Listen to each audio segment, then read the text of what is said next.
रात्री कारगिल द्रास सोडून जवळपास पूर्ण एलओसीवर पाकिस्तानचा गोळीबार। कुपवाडा, बारामुल्ला, पूंछ, राजौरी आणि मेंथरमध्ये गोळीबार झाल्याची माहिती। प्रत्यक्ष नियंत्रण रेषेवर पाकिस्तानचा गोळीबार, भारताचं प्रत्युत्तर। जबलपूरच्या ऑर्डनन्स कारखान्यातील कर्मचारी आणि अधिकाऱ्यांच्या सुट्ट्या रद्द। रजेवर असलेल्या अधिकारी आणि कर्मचाऱ्यांना तात्काळ ड्युटीवर रुजू होण्याचे निर्देश। पाकिस्तानसोबत वाढत्या तणावाच्या पार्श्वभूमीवर संरक्षण मंत्रालयाचा मोठा निर्णय। रशियाचे परराष्ट्र मंत्री लाव्रोव यांची भारताचे परराष्ट्र मंत्री एस जयशंकर यांच्याशी फोनवरून चर्चा।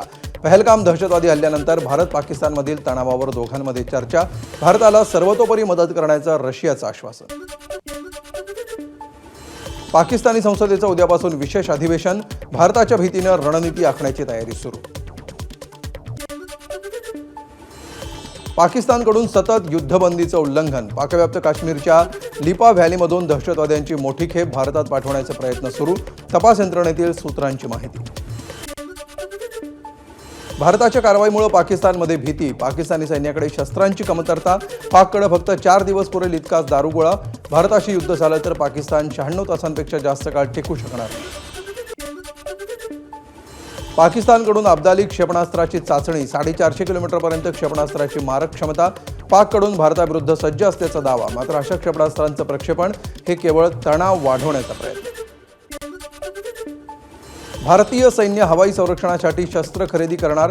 ही खरेदी मेक इन इंडिया अंतर्गत केली जाणार। 48 लॉन्चर आणि 45 क्षेपणास्त्र तसंच अनेक आवश्यक उपकरणं देखील खरेदी केली जातील। सीआरपीएफच्या 41 बटालियनचे जवान मुनीर अहमद बडतर्फ। पाकिस्तानी मुलीसोबत विवाह करून माहिती लपवल्यामुळे कारवाई। पत्नीचा व्हिसा संपूनही तिला भारतात ठेवलं होतं। हल्ल्यानंतर भारत आणि पाकिस्तानमधील तणाव शिगेला। पाकिस्तान पीपल्स पार्टीचे अध्यक्ष बिलावल भुट्टो, माजी पंतप्रधान इम्रान खान यांचे एक्स अकाउंट भारतात ब्लॉक।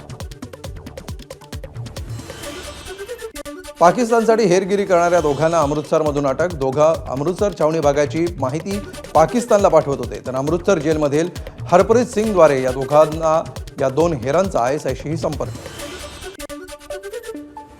पहलगाम हल्ल्यावेळी दुकान बंद ठेवणारा दुकानदार एनआयएच्या रडारवर। 15 दिवसांपूर्वीच नव्यानं दुकान उघडणाऱ्यांची एनआयएकडून चौकशी होणार। 15 दिवसांपूर्वी दुकानं उघडून हल्ल्याच्या दिवशी बंद ठेवल्यामुळे संशय, तर इंटरनेट प्रोटोकॉल डिटेल रेकॉर्डची देखील तपासणी होणार। पहलगाममधील जवळपास 1,500 ते 2,000 घोडेवाल्यांची चौकशी। पर्यटकांसाठी घोडे चालवणाऱ्यांची भूमिका संशयाच्या भोवऱ्यात। दहशतवादी कुठून आले, कुठून परत गेले हे जाणून घेण्याचा प्रयत्न, तर काही घोडेवाल्यांचे जबाब विरोधाभासी असल्यामुळे कसून चौकशी। पहलगाम हल्ल्यातील 2 दहशतवादी दक्षिण काश्मीरमधले असल्याचा संशय। त्यांनी पर्यटकांना फूड स्टॉलवर नेलं, तर 2 दहशतवादी आधीच फूड कोर्टवर दबा धरून बसले होते, सूत्रांची माहिती। पहलगाम दहशतवादी हल्ल्यानंतर भारत पाक युद्धाचं वातावरण भाजपनंच निर्माण केलं आणि आता जातनिहाय जनगणनेचा विषय आणून युद्धाची हवा थंड करणारे हे मोदीच। सामनातून मोदींवर निशाणा। त्यामुळे युद्ध खरंच होईल का, सामनातून सवाल। पहलगाम हल्ल्याला 12 दिवस उलटले तरी अजून कसला बदला घेताय? संजय राऊतांची मोदींवर टीका। एअर स्पेस आणि चॅनेल बंद करून बदला घेता येतो का, राऊतांचा घणाघात।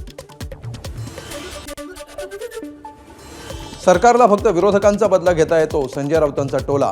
असा शत्रू असल्यावर भाजपने इंदिरा गांधींचा इतिहास बघायला हवा, राऊतांचा सल्ला। संजय राऊतांना टीका करण्याशिवाय काही येत नाही, चंद्रशेखर बावनकुळेंचा पलटवार। राऊत काँग्रेसमय झाले त्यामुळे ते असं बोलतायत। मोदी हल्ल्याचा बदला घेतल्याशिवाय स्वस्थ बसणार नाहीत, बावनकुळेंनी व्यक्त केला विश्वास। पहलगाममध्ये हल्ला झाला तेव्हा 2.5 तासामध्ये एकही सैनिक पोहोचू शकला नाही, हे केंद्र सरकारचं अपयश। जितेंद्र आव्हाडांची टीका। आपल्या चुकांवर पांघरुण घालण्याचं सरकारचं काम, आव्हाडांचं वक्तव्य। राज्यात सद्भावना उरली नाही, ती वृद्धिंगत होण्यासाठी यात्रेचं आयोजन। काँग्रेस प्रदेशाध्यक्ष हर्षवर्धन सपकाळ यांचं वक्तव्य, तर महाराष्ट्रातील धार्मिक तेढ निर्माण करणाऱ्या आणि हत्येच्या घटनांना सरकार जबाबदार, सपकाळ यांचा आरोप।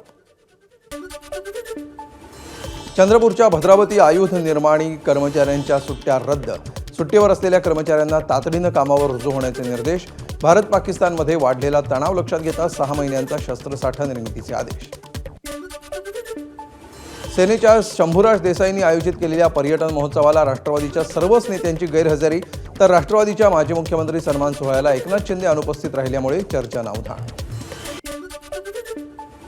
सरकारनं पाकिटमारी करून योजना सुरू केल्या, पण आता अजित पवार खंबीरपणे बसलेत. लाडकी बहीण योजनेला निधी वळवल्याच्या दाव्यांवर संजय राऊतांची प्रतिक्रिया. अजित पवार उत्तम अर्थमंत्री, ते अर्थखातं उत्तम सांभाळतात. राऊतांकडून दादांचं कौतुक. संजय राऊतांनी घेतली शरद पवारांची भेट. शरद पवारांना भेटून नरकातला स्वर्ग हे पुस्तक दिलं. राऊतांच्या नरकातला स्वर्ग या पुस्तकाचं 17 मे रोजी प्रकाशन. परभणीमध्ये काँग्रेसची सद्भावना यात्रा. प्रदेशाध्यक्ष हर्षवर्धन सपकाळ यांची प्रमुख उपस्थिती. सतेज पाटलांसह अनेक काँग्रेसचे नेते आणि पदाधिकारी यात्रेत सहभागी. छत्रपती संभाजीनगरच्या पडेगावमधील औषधी वनस्पती उद्यानाला उपमुख्यमंत्री अजित पवारांनी दिली भेट. यावेळी त्यांनी विविध औषधी वनस्पतींची घेतली माहिती. अहिल्यानगरच्या राजूरमध्ये कावीळचा मोठा फैलाव. राधाकृष्ण विखे पाटलांनी घेतली रुग्णांची भेट. बीड जिल्ह्यामध्ये भाजपच्या तालुकाध्यक्ष आणि मंडळ अध्यक्षांच्या निवडी जाहीर. मात्र आष्टी मतदारसंघातील निवडी लांबल्या, त्यामुळे पंकजा मुंडे आणि धस यांच्यातील वादाचा परिणाम निवडीवर झाल्याची चर्चा. 12वीचा निकाल उद्या जाहीर होणार. राज्य शिक्षण मंडळानं घोषित केली तारीख. उद्या दुपारी 1 वाजल्यापासून निकाल ऑनलाईन पाहता येणार. मंगळवारपासून कॉलेजेसमध्ये गुणपत्रिका मिळणार. राज्यात उद्या सीईटीची फेरपरीक्षा. पीसीएम ग्रुपच्या परीक्षा प्रक्रियेमध्ये गणित विषयात तांत्रिक अडचणी आल्या होत्या. अशा 27,837 विद्यार्थ्यांची उद्या फेरपरीक्षा घेतली जाणार. उद्यापासून रायगडच्या माणगावमध्ये महाराष्ट्र एसटी कामगार संघटनेचं 2 दिवसीय राज्यव्यापी अधिवेशन. 50,000 एसटी कर्मचारी संघटनेतील कर्मचारी राहणार उपस्थित. तर अजित पवारही उपस्थित राहणार असल्याची एसटी कामगार संघटनेच्या अध्यक्षांची माहिती. पुण्याच्या पौडमध्ये नागेश्वर मंदिरातील अन्नपूर्णेच्या मूर्तीची विटंबना केल्याच्या निषेधार्थ उद्या मुळशी तालुका बंदची हाक. या प्रकरणी चांद नौशाद शेख आणि नौशाद शादाब शेख या पितापुत्रांना अटक.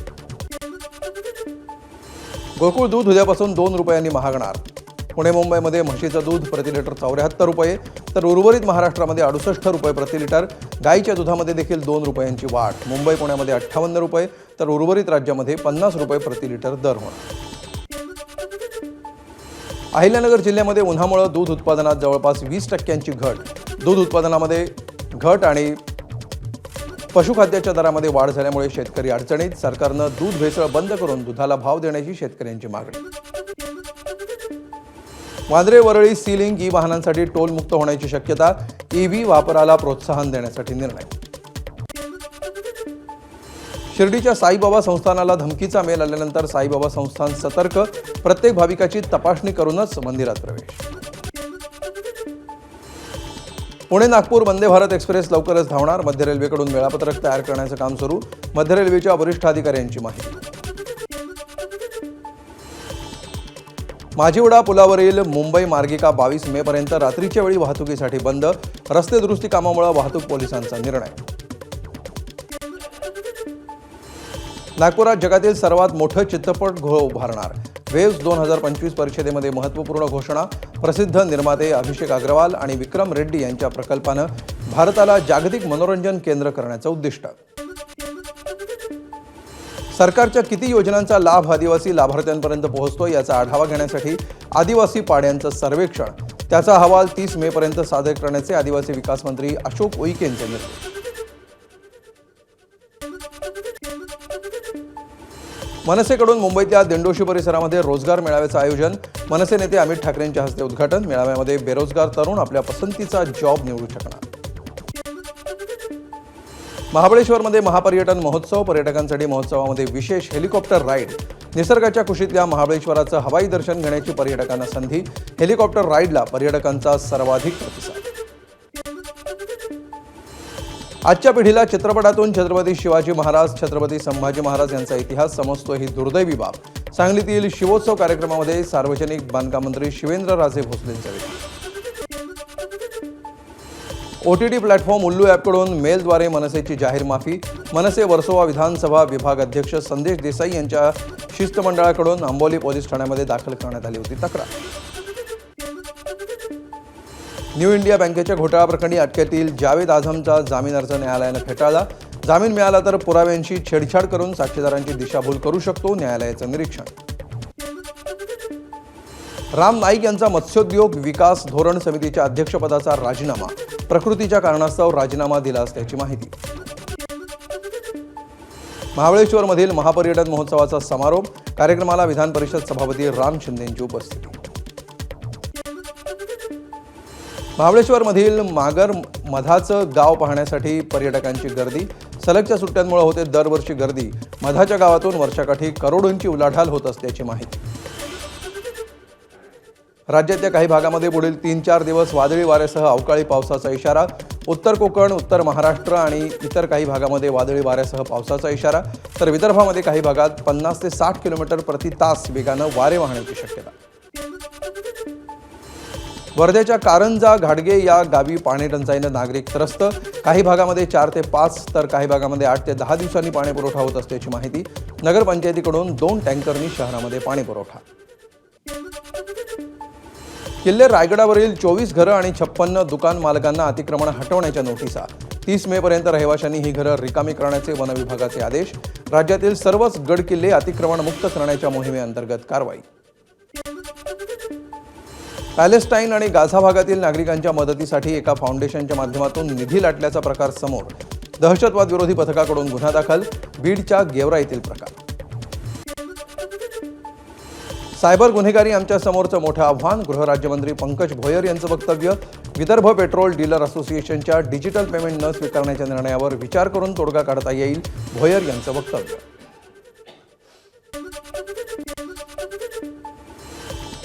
उन्हाळ्याच्या सुट्टीचा आनंद घेण्यासाठी पर्यटक. नाशिकच्या रामकुंड परिसरामध्ये गोदावरी नदीपात्रामध्ये आंघोळ करण्यासाठी पर्यटकांची गर्दी.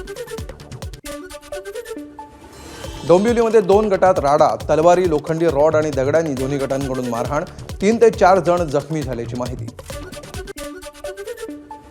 भंडाऱ्यामध्ये घरफोडी करून 10 लाखांचे दागिने आणि 18 लाखांची रोकड चोरट्यांनी केली लंपास. या प्रकरणी चोरट्याला अटक. मुद्देमालही केला हस्तगत. नाशिकच्या शेवगे दारणामध्ये शेतात काम करताना 45 वर्षीय व्यक्तीचा मृत्यू. भोवळ आल्यामुळे रुग्णालयामध्ये दाखल करण्यात आलं होतं, मात्र डॉक्टरांनी केलं मृत घोषित. दिल्लीहून शिर्डीला येणाऱ्या विमानामध्ये एका मद्यधुंद प्रवाशाकडून एअर होस्टेसचा विनयभंग. आरोपी संदीप सिंग विरोधात गुन्हा दाखल.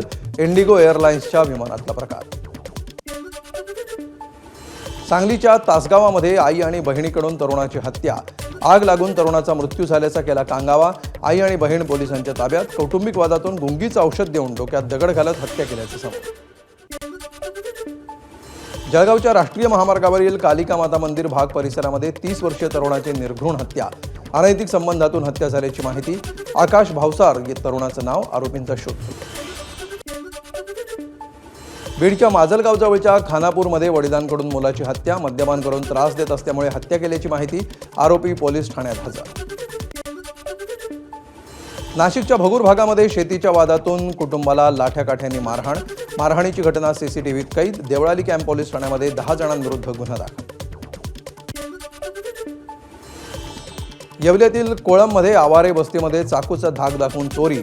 अंगणामध्ये झोपलेल्यांना चाकूचा धाक दाखवून घरातले 50,000 केले लंपास.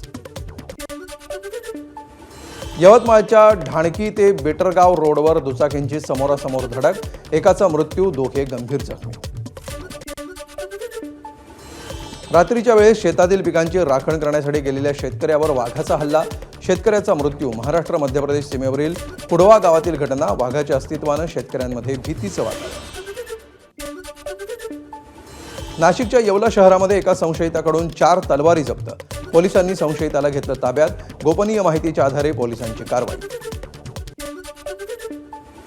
उमरेड नागपूर राष्ट्रीय महामार्गावर टिप्परची डांबरनं भरलेल्या ट्रकला धडक. अपघातामध्ये टिप्पर चालकाचा मृत्यू. चांपा परिसरातली घटना. जळगावच्या शाहूनगरमधील MD ड्रग्ज नेटवर्कचा पर्दाफाश. ड्रग बाळगणाऱ्या 3घांना अटक. आरोपी वारिस खानच्या भुसावळमधील घरातून 2.37 लाख रुपये किमतीचे MD ड्रग जप्त. यवतमाळ वर्धा महामार्गावरील गलम या गावाजवळ कारमध्ये बसून लावला IPLचा सट्टा. स्थानिक गुन्हे शाखेकडून 3घांना अटक. आरोपींकडून 8,75,000 रुपयांचा मुद्देमाल जप्त. यवतमाळच्या धरणातील जलसाठ्यामध्ये घट. मोठे, मध्यम आणि लघु प्रकल्पामध्ये 31.49% जलसाठा शिल्लक. हिंगोली जिल्ह्यातील अनेक ठिकाणी विद्युत रोहित्राला. कूलरचा गारवा. वीज पुरवठा खंडित होऊ नये यासाठी महावितरणची शक्कल. पुढील 5 दिवस कोकण किनारपट्टीसह मध्य महाराष्ट्र आणि मराठवाड्याला अवकाळी पावसाचा इशारा. महाराष्ट्रामध्ये पुढील 5 दिवस अवकाळी पाऊस हजेरी लावणार. गोंदिया जिल्ह्याला वादळी वाऱ्याचा तडाखा. अवकाळी पावसामुळे आंब्याच्या बागांसह धान पिकाला मोठा फटका. अनेक घरांवरील छत उडाल्याची माहिती. वाढत्या उष्णतेचा कांदा उत्पादक शेतकऱ्यांना फटका. नांदेडमध्ये काढणीनंतर साठवलेल्या कांद्याचं नुकसान, तर कांद्याला 500 ते 700 रुपये क्विंटल इतकाच बाजारभाव मिळत असल्यामुळे शेतकरी अडचणीत. भंडाऱ्यामध्ये वादळी वाऱ्यासह झालेल्या गारपिटीनं भात पीक जमीनदोस्त. बागायती शेतीला आहे गारपिटीचा जबर फटका. महसूल विभागानं शेतकऱ्यांच्या शेत बांधावर जाऊन तातडीनं नुकसानीचे पंचनामे करावेत, शेतकऱ्यांची मागणी.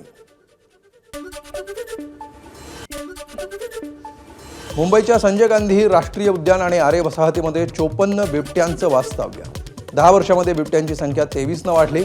महाराष्ट्र वन विभाग आणि वाईल्ड लाईफ कन्झर्वेशन सोसायटीनं केलेल्या अभ्यासातून माहिती समोर. केवळ लाचेची रक्कम नोटा सापडल्या म्हणून सरकारी कर्मचाऱ्याला दोषी धरता येणार नाही. कर्मचाऱ्यानं पैशांची मागणी केल्याचं सिद्ध होत नाही तोपर्यंत दोषत्व सिद्ध होत नाही. एका प्रकरणाच्या सुनावणी दरम्यान सर्वोच्च न्यायालयाचा निर्वाळा. जय बद्री विशालच्या जयघोषानं बद्रीनाथ धामचे दरवाजे उघडले. भाविकांच्या जयघोषानं बद्रीनाथ धाम दुमदुमलं. यावेळी मंदिराला आकर्षक फुलांची सजावट. आर्मी बँडच्या सुमधुर सुरांनी बद्रीनाथ धाम दुमदुमलं. बद्रीनाथ धाम दरवाजे उघडण्यावेळी भारतीय सैन्याच्या गढवाल रायफल्सच्या बँडकडून भक्तिगीत सादर. DRDOकडून स्ट्रॅटोस्फेरिक एअरशिप प्लॅटफॉर्मची पहिली यशस्वी उड्डाण चाचणी. पेलोड 17 किलोमीटर उंचीवर पोहोचला, तर चाचणी दरम्यान अनेक महत्त्वाची माहिती गोळा करण्यात आली. ऑस्ट्रेलियामध्ये अँथनी अल्बानीज यांनी रचला इतिहास. सलग दुसऱ्यांदा पंतप्रधान होण्याचा केला विक्रम. पंतप्रधान मोदींकडून अँथनी अल्बानीज यांचं अभिनंदन. पंतप्रधान नरेंद्र मोदी आज खेलो इंडिया यूथ गेम्सच्या 7व्या सत्राचं व्हर्च्युअल उद्घाटन करणार. या खेळांमध्ये 6000 पेक्षा अधिक खेळाडू 27 पदक स्पर्धांमध्ये सहभागी होणार. कर्णधार ऋषभ पंतच्या निराशाजनक कामगिरीची लखनौ सुपर जायंट संघाला चिंता. प्लेऑफच्या शर्यतीमध्ये कायम राहण्यासाठी लखनौला विजय महत्त्वाचा. आज पंजाब विरुद्ध लखनौचा सामना. एबीपी माझा, उघडा डोळे बघा नीट.